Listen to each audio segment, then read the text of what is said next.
ሰላም ጤና ይስጥልኝ። እንዴት ከረማችሁ? ውድ የዩቲዩብ ቻናል ቤተሰቦቼ እንዴት ናችሁ? እንግዲህ ዛሬ በተለየ ቪዲዮ ይዤላችሁ መጥቻለሁ። አንዳንድ ቀልዶችን እንደሚያስቃችሁ እርግጠኛ ነኝ። ቪዲዮውን እስከ መጨረሻ በማየት አብራችሁን ቆዩ። አባትና ልጅ በአንድ ቁጭ ብለው የሆነ ጨዋታ እየተጫወቱ ነበርና አባት ልጅየው ምን ይለዋል? ልጅ የፈተና ውጤትህ መቼ ነው የሚመጣው ይለዋል አባትየው። ልጅየው ማስቀጥሎ አባዬ ጓደኞቼ ውጤታቸውን አይተዋል፣ እኔ ግን ሁን ብዬ አልሄድኩም ይለዋል ልጅየው። አባትየው ለምን ልጄ ይለዋል። አባዬ ከመምህራችን ጋር ተጣልተን ስለነበር አሁን ውጤቴን ሳይሆን ድንጋጤ እንዳይዘኝ ብዬ ነው ይለዋል ልጅየው። አባትየውን በማስቀጠል እንደዚህ ይለዋል፣ አይዞህ ልጄ እውነትህን ተናገር፣ ወድቀህም ከሆነ እውነቱን ንገረኝ አልቆጣህም አለው። ልጅየውም እሺ አባዬ እውነቱን ልንገርህ እንዴ ውጤቱ መጥቷል፣ ግን መምህሩ በጣም ስለሚወድህ አባዬ ለሚቀጥለው ዓመት እንድትገናኙ ፈቅዷል ይለዋል። ልጅየውም እየቀለደ የሆኑ ባልና ሚስቶች ነበሩ።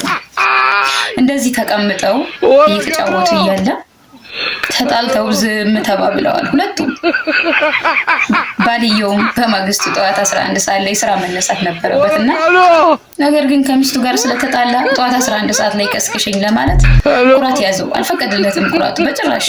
ስለዚህ አንድ ወረቀት ላይ ጽፎ እባክሽ ጠዋት 11 ሰዓት ላይ ቀስቅሽኝ ብሎ ከራክሷ ላይ ጽፎ አስቀመጠላት ባልየው ማለት ነው። ጠዋት ሲነቃ ሰዓቱ 3 ሰዓት ሆኗል። በጣም ተናዶ ወደ አልጋው ዘወር ሲል አንድ ወረቀት ተጽፎ ተቀምጧል። እሱም ምን ይላል? ተነስ 11 ሰዓት ሆኗል አለችው ሚስትየዋም በጽሁፍ ማለት ነው። ሁለት ሰዎች ቃለ መጠይቅ እየተደራረጉ ማለት ነው። ምን ይላሉ መሰላችሁ? አንድ ስራ ፈላጊ ለቃለ መጠይቅ ይገባል። አሰሪውም ለመሆኑ ለዚህ ስራ ምን ያህል ደሞዝ ትፈልጋለህ ይለዋል። ተቀጣሪውም እንዲህ ብሎ ይመልስለታል፣ በወር 50 ሺህ ብርና መኪና ቢሰጠኝ ደስ ይለኛል ይለዋል። አሰሪውም ደግሞ እየቀለደ በጣም ጥሩ፣ ከዛ በተጨማሪ የአንድ ወር የፓሪስ ጉብኝትና የ6 ወር ቦነስ ይጨመርልሃል ይለዋል። ተቀጣሪውም በደስታ ተወጦ የቀለዱብኝ ነው እንዴ ያለው።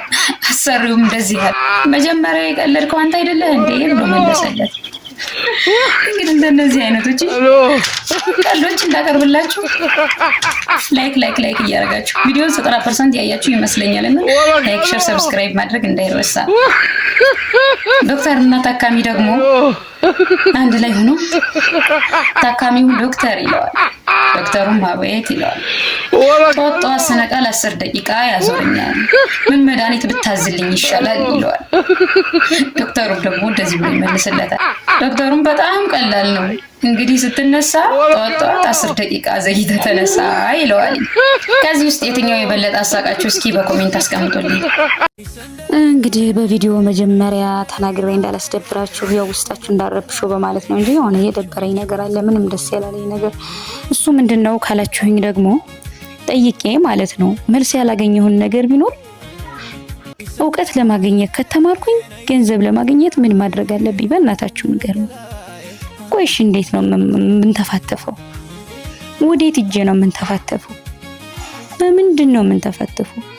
ቲክቶክ ጀመርኩኝ፣ በቀልድ አያምርብኝ፣ ቁም ነገር ብናገር አያምርብኝ፣ ምንም ኮንተንት ባረግ አያምርብኝ። ቆይሽ ምንድነው ማድረግ ያለብኝ? እባካችሁ እስኪ ንገሩኝ። እኔ የሚያሳዝነኝ ይሄ ብቻ አይደለም፣ ብቸኛ ልጅ መሆኔ ከድህነት ቤተሰብ ተወልጄ፣ እባካችሁ ንገሩኝ እንዴት አድርጌ ነው የምንተፋተፈው? ወዴት እጄ ነው የምንተፋተፈው? እስኪ በኮሜንት አስቀምጡልኝ። በአገር ውስጥም በውጭም ሆናችሁ የምታበረታቱኝ እህት ወንድሞቼ አላህ ጀዛችሁን እጥፍ ድርብ አድርጎ ይክፈልላችሁ። በጣም አመሰግናለሁ። በጣም ውዶቼ እወዳችኋለሁ። አመሰግናለሁ። ሰላማችሁ ብዝት ይበልልኝ በያላችሁበት። በሰላም ለሀገራችሁም ያበቃችሁ፣ ከቤተሰቦቻችሁ ጋር ተገናኝታችሁ በሰላም በፍቅር የምትኖሩበትን ጊዜ ይመኝላችኋል። ይሄንን ይመስል ነበር የዛሬው ቪዲዮአችን። እናንተም አይዟችሁ፣ በርቱልኝ፣ ጠንክሩልኝ፣ ብርታቱን ጉልበቱን እሱ ፈጣሪ ይስጣችሁ ላለው። እናንተም ለኔ ብዙ መስዋዕት ከፍላችሁልኛል፣ ብዙ ነገር አድርጋችሁልኛል። በጣም አመሰግናለሁ። የመዳም ቅመሞች ሰላማችሁ ብዙ ይበልልኝ፣ በያላችሁበት ሰላማችሁ ይብዛልኝ ነው የምላችሁ። እወዳችኋለሁ። እንዲሁ የተለያየ ነገር እንዳቀርብላችሁ አበረታቱኝ። እንዲሁም ደግሞ የዛሬው ቀልድ ቪዲዮ ከተመቻችሁ በኮሜንት አስቀምጡልኝ። እስኪ የትኛው ቀልድ አሳቃችሁ? የትኛው ተመቻችሁ? እስኪ በኮሜንት አስቀምጡልኝ። እንግዲህ የዛሬው ቪዲዮ ከተመቻችሁ ላይክ፣ ሼር ማድረግ እንዳይረሳ። እንዲሁም ደግሞ ለቻናሉ አዲስ ከሆናችሁ ሰብስክራይብ በማድረግ የዚህ ቤተሰብ አባል ይሁኑ።